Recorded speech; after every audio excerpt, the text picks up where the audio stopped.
আসসালামু আলাইকুম রহমতুল্লাহি ওয়াবারাকাতুহু। প্রিয় ভাই বোনেরা, আমরা দীর্ঘ একটি সপ্তাহ পেরিয়ে আবারও ফিরে আসলাম আমাদের সবার প্রিয় অনুষ্ঠান জীবন জিজ্ঞাসা নিয়ে। এই জন্য মহামনিবের দরবারে শুকরিয়া আদায় পড়ছি আলহামদুলিল্লাহ। আশা করছি আপনারা সবাই সুস্থ আছেন, ভালো আছেন আলহামদুলিল্লাহ। আমরা একটু জেনে নিচ্ছি যথারীতি আমাদের মেহমান কেমন আছেন, কেমন ছিলেন, এবং ওনাকে আমরা স্বাগত জানাচ্ছি আমাদের স্টুডিওতে। আসসালামু আলাইকুম মাহমুদ ভাই। ওয়ালাইকুম আসসালাম রাহমাতুল্লাহ। কেমন আছেন? আলহামদুলিল্লাহ, আল্লাহ পাকের শুকরিয়া আদায় করছি। আল্লাহ পাক আমাদেরকে ভালো রেখেছে। আজকে হঠাৎ ঘড়ির পরিবর্তনের কারণে জোহর আসর মাগরিব খুব তাড়াহুড়া করে করতে হলো, এবং প্রতি আগের সময়ে আমরা অনেক সময় আসরের নামাজ পড়ে প্রোগ্রাম শুরু করেছি, আজকে এশার নামাজ পড়ে প্রোগ্রাম শুরু করা গেল। এই যে সময়ের পরিবর্তন আল্লাহর কুদরতের আরেকটি নিদর্শন। এই সময় যে বিষয়টা আমাদের বিশেষ খেয়াল রাখা দরকার, এবং বিশেষত মা বোনদের, যেহেতু এই দেশে আজান শোনা যায় না, এই জন্য জোহরের পরে খেয়াল রাখতে হবে আসরের টাইমটা যেন মিস হয়ে না যায়। খুব অল্প সময়ে নামাজ চলে যায়, এই জন্য এই ব্যাপারে আমাদেরকে খুব সাবধান থাকতে হবে যাতে প্রতিটি নামাজ যথাসময়ে আমরা আদায় করতে পারি। জোহর, আসর এবং মাগরিব বিশেষত তিনটি ওয়াক্ত খুব কাছাকাছি সময়। আশা করি আজকে যেহেতু ঘড়ির পরিবর্তন হয়েছে ইউকেতে এবং উইন্টার ক্লক শুরু হয়েছে, এই ব্যাপারে আমাদেরকে বিশেষভাবে যত্নবান হতে হবে। একটা চমৎকার বিষয়ে আপনি আমাদের আলোকপাত করলেন। আসলেই এই বিষয়টা খুবই সিগনিফিকেন্ট।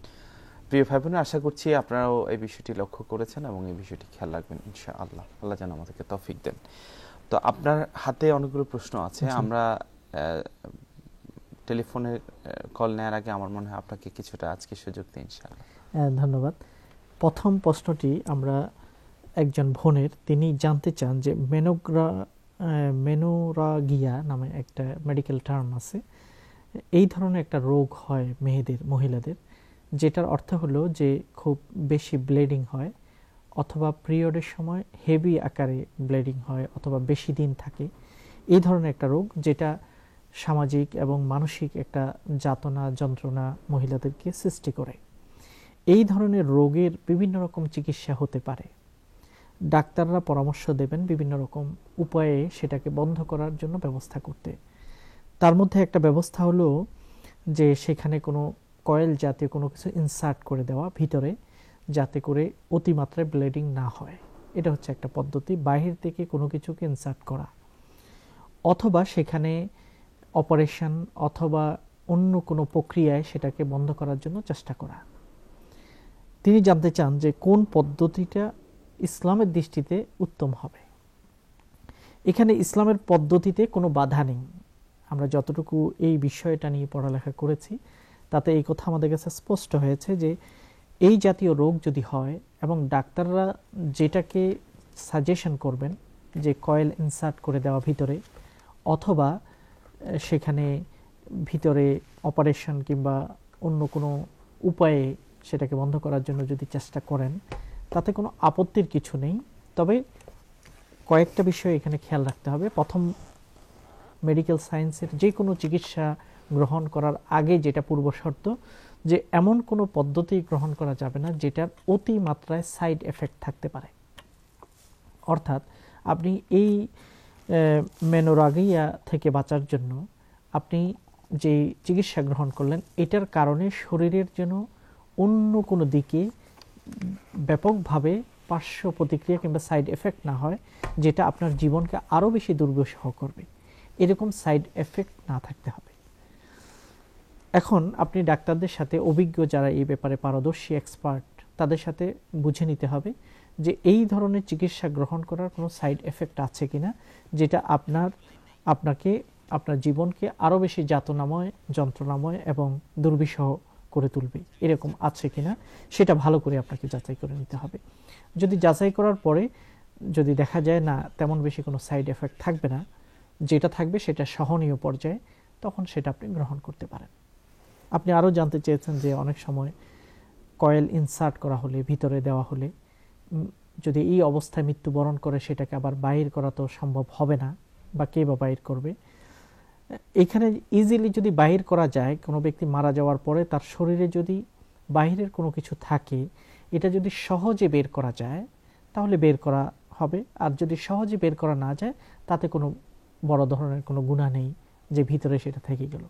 যেমন আপনি উদাহরণ হিসেবে বলতে পারেন, কারো দাঁত নষ্ট হয়ে গেছে, সে বাইরের কোনো দাঁতকে সেখানে ফিট করলো, মারা যাওয়ার পরে যদি সম্ভব হয় সেই দাঁতকে বের করে নেওয়া, সেটা করে নেবে। আর যদি শরীর এতটুকু শক্ত হয়ে যায় যে দাঁতটাকে বের করা গেল না, এই অবস্থায় তাকে দাফন কাফন করা হলো, তাতেও কোনো বড় ধরনের কোনো গুনাহ হবে না। একইভাবে আপনি এই রোগের চিকিৎসার জন্য যদি কয়েল ইত্যাদি ইনসার্ট করেন এবং মারা যাওয়ার পরে যদি সেটা বের করা না যায়, এটাতে কোনো ক্ষতি নেই, এটার জন্য আল্লাহর কাছে জবাবদিহি করতে হবে না, কারণ এটা তো আপনি ইচ্ছাকৃতভাবে ইনসার্ট করেননি, এটা তো আপনার রোগকে প্রতিরোধ করার জন্য আপনি এটা করেছেন। আশা করি যাদের এই ধরনের রোগ আছে, অতি মাত্রায় ব্লিডিং হওয়ার যাদের রোগ আছে, যেটা সামাজিকভাবে তাদেরকে অস্থির করে তুলে, সোশ্যালাইজিংয়ের ক্ষেত্রে বাধা সৃষ্টি করে, তারা যদি এই জাতীয় কোনো চিকিৎসা গ্রহণ করেন, ইনশাআল্লাহ শরীয়ত অনুযায়ী কোনো তাতে আপত্তি থাকবে না। জি, আমার একটা একজন মৌখিকভাবে প্রশ্ন করেছেন, যাকাত তো 1 বছরের ভিতর দিয়ে দিতে হয়, কোনো কারণে ওনার হয়তো অ্যারেঞ্জমেন্ট নাই বা কোনো সমস্যা, এটা যদি উনি 1 বছর পার হয়ে গেছে এরকম সময়ও দিয়ে দেন, এই ক্ষেত্রে কোনো গুনাহ হবে কিনা বা কোনো প্রবলেম আছে কিনা? যাকাত যখন ওয়াজিব হয়ে যায় তখন তাড়াতাড়ি সাথে সাথেই সেটা আদায় করার বিধান। যেমন হজ ফরজ হলে তাড়াতাড়ি হজ আদায় করা, নামাজ যখনই ফরজ হয়ে যায় তখনই আদায় করা, একইভাবে যাকাতও যখন ফরজ হবে তখনই আদায় করতে হবে, এটাই নিয়ম। যদি কোনো কারণে তিনি দেরিতে আদায় করবেন, তাহলে তাকে ওই পরিমাণ সম্পদ, যাকাত যেটা ওয়াজিব হয়েছে, সেটাকে তিনি পৃথক করে রেখে দিতে পারেন।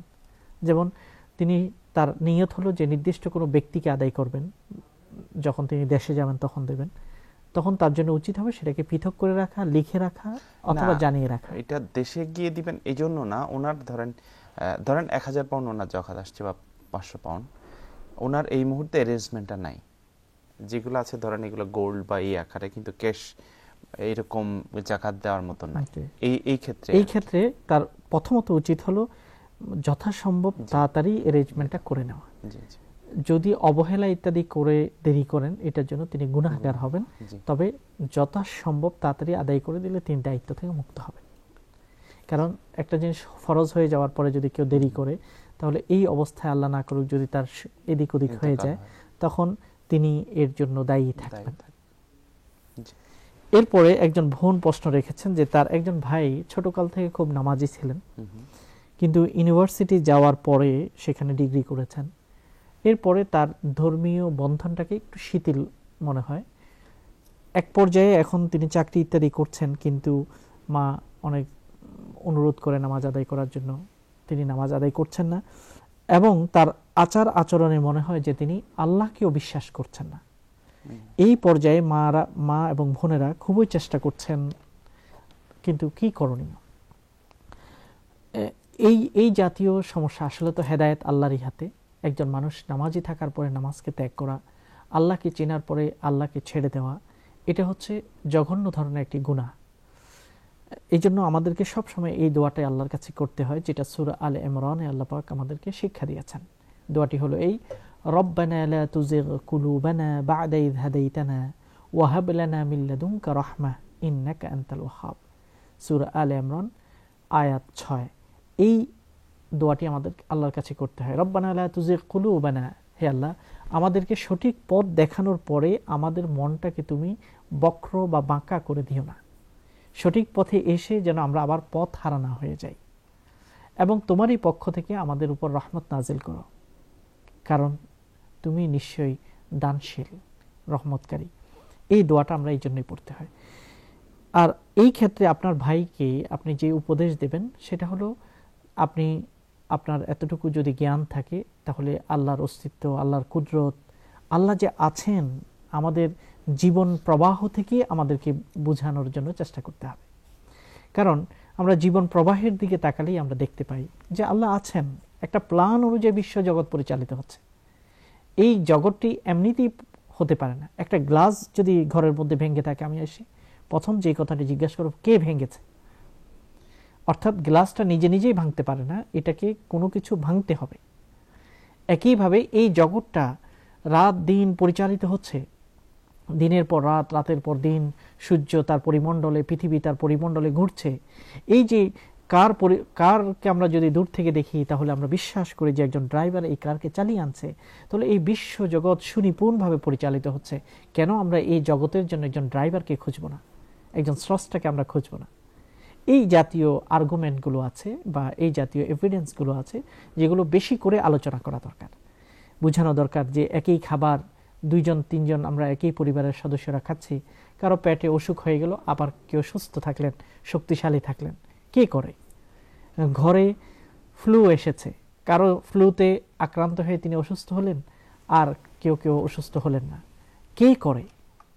এই যে এই ঘটনা প্রবাহগুলো থেকে আমরা যদি আলোচনা বেশি করে করি, তখন আল্লাহর অস্তিত্বকে বুঝে আসবে। এবং তিনি যেহেতু শিক্ষিত, এজন্য এই জাতীয় সুন্দর সুন্দর কিতাব বা বই আছে, এরকম বই তাকে আপনি পড়ার জন্য দেবেন, হয়তো আল্লাহ পাক তাকে হেদায়েত করবেন। যেমন এই বিষয়ে একটা সুন্দর বই আছে, আল্লাহর অস্তিত্ব এবং আস্তিকতা এবং নাস্তিকতার ব্যাপারে বৈজ্ঞানিক যুক্তি তর্কের মাধ্যমে আল্লাহ রাব্বুল আলামিনের কুদরতকে, আল্লাহ রাব্বুল আলামিনের অস্তিত্বকে প্রমাণ করেছে। ইংরেজি ভাষায় একটা বই আছে, ইন্ডিয়ার একজন আলিম এবং ইসলামিক চিন্তাবিদ লিখেছেন, ওয়াহিদুদ্দিন খান, তিনি লিখেছেন, এবং বইটির নাম হলো গড অ্যারাইজেস।